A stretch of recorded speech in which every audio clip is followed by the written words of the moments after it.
Thor here. Tatooine Coves are located across from Thor's Landing, or a short trip from State Line Rental Dock, approximately in this area. For reference, this map is not up to date, as the water levels have receded since it was made.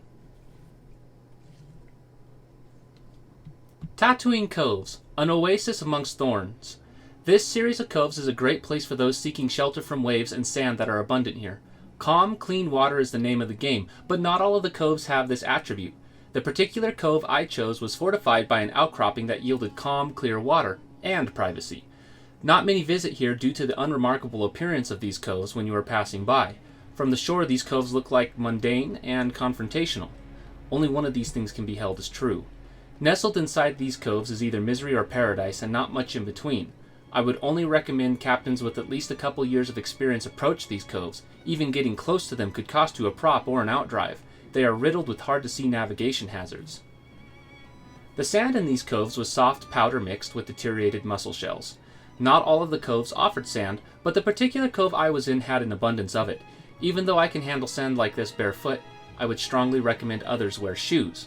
At the waterline was a sand-mud mix that was about 3 inches deep. It was quite pleasant to walk in, however, deeper into the water was mostly silt. Most of the area was composed of dry mud, sand, and stone mix. I took my dog for a lot of walks through this. We both found it to be quite pleasant to walk on. It was firm, but also kind of crunchy. Most of the areas within these coves are primarily rocks. They compose the majority of the banks and walls of these coves. With the rocks comes dead mussel shells that are like broken glass when stepped on barefoot. In this place, they were abundant.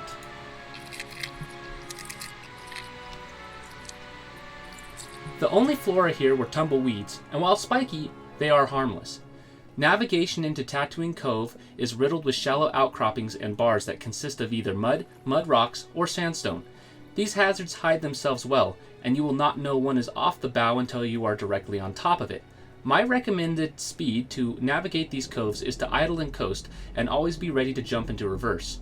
At these speeds you will have to consider wind, as it will happily push you into one of these hazards. To that end, it is best to wait until there is no wind. Approach them early morning if possible. Landing a vessel here is not recommended unless you are comfortable with landing on rocks. Even in the sandy parts of this coves, rocks were present, which would no doubt scratch any boat that dared to land. Due to how narrow these coves are, I would recommend 4-point mooring. You will need anchors that can set in sand and in rocky sand. My method of T-post anchors worked fantastic, holding me through several windstorms during my stay. The views here are fantastic. In addition to that, privacy was abundant here, as most would not approach these coves. The only boats I saw in this cove while I was here were a couple of PWCs and a surf boat. For the most part, though, it was days in between getting passerbyers.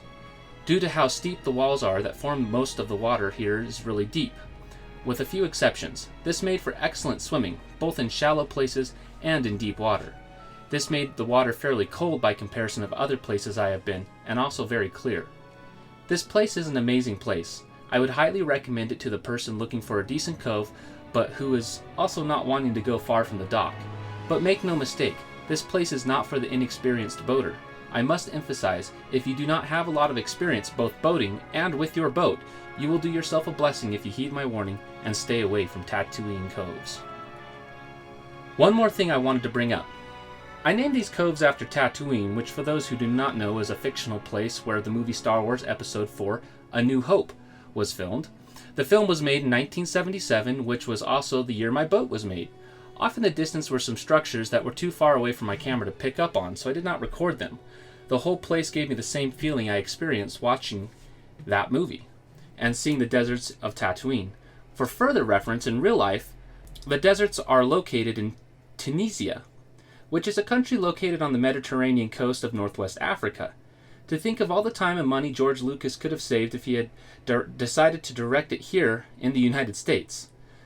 But what worked. If you're looking for a similar experience, this place might just be a place you should visit sometime. I hope you enjoyed the video. This is Thor, signing out.